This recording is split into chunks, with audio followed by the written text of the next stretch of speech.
ठाणे महापालिकेचा आणखीन एक भोंगळ कारभार समोर आलाय।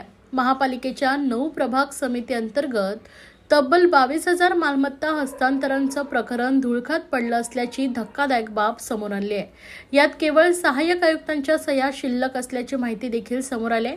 येत्या 2 दिवसात ही प्रकरणं मार्गी लावावी, अन्यथा काँग्रेसतर्फे आंदोलन केलं जाईल, असा इशारा काँग्रेसचे शहराध्यक्ष विक्रांत चव्हाण यांनी दिलाय। गुरुवारी ठाण्यात घेण्यात आलेल्या एका पत्रकार परिषदेत त्यांनी याबाबतचे पुरावे सादर केले आहेत। यावेळी त्यांच्या समवेत काँग्रेसचे मुख्य प्रवक्ते सचिन शिंदे, प्रवक्ते राहुल पिंगळे, ज्येष्ठ नेते जे.बी. यादव उपस्थित होते।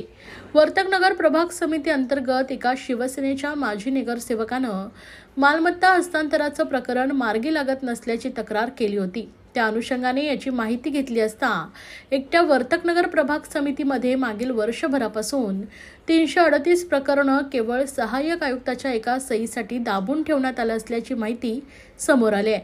तर लोकमान्य प्रभाग समितीमध्ये 290 प्रकरणं अद्यापही मार्गी लागू शकली नसल्याची माहिती देखील त्यांनी दिली आहे। तर केवळ या 2 प्रभाग समितीत नाही तर सर्व 9 प्रभाग समितीमध्ये 22,000 प्रकरणं रखडली असल्याची माहिती देत असताना काही निवडक प्रकरणं विनाविलंब हस्तांतर होत असल्याची माहिती विक्रांत चव्हाण यांनी दिली आहे। यात कळवा, मुंब्रा आणि दिव्यात सर्वाधिक प्रकरणं असल्याचंही त्यांनी सांगितलंय। या समितीमध्ये 2000 ते 2200 प्रकरणं दाबून ठेवली असल्याचा आरोपही विक्रांत चव्हाण यांनी केलाय।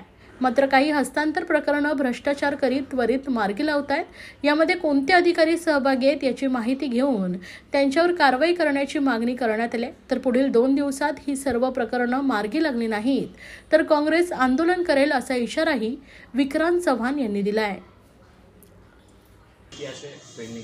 25,000 प्रकरणं प्रलंबित आहेत। कर हस्तांतरण प्रकरणं सहाय्यक आयुक्तांच्या सह्या झालेल्या नाही, बाकी सगळे तयार आहेत। 25,000 प्रकरणं 2 वर्षापासून प्रलंबित आहेत। ते आम्हाला स्वतः 2 प्रभागाच्या वॉर्ड अधिकाऱ्यांनी लिहून दिलेले आहे, माहिती अधिकारी। असे 25,000 प्रकरणं आम्ही ओरली माहिती घेतली। ते 2 पुरावे आहेत। म्हणजे 2 वर्ष जर गोरगरिबांना किंवा सामान्य जनतेला या ठिकाणी भेटीत धरलं जात असेल तर याची जबाबदारी कोणावर जबाबदारी निश्चित करणं? मुख्यमंत्र्यांचे ठाणे, मुख्यमंत्र्यांच्या ठाण्यामध्ये हा प्रकार जर चालू असेल या ठिकाणी तर ही बाब दयनीय आहे।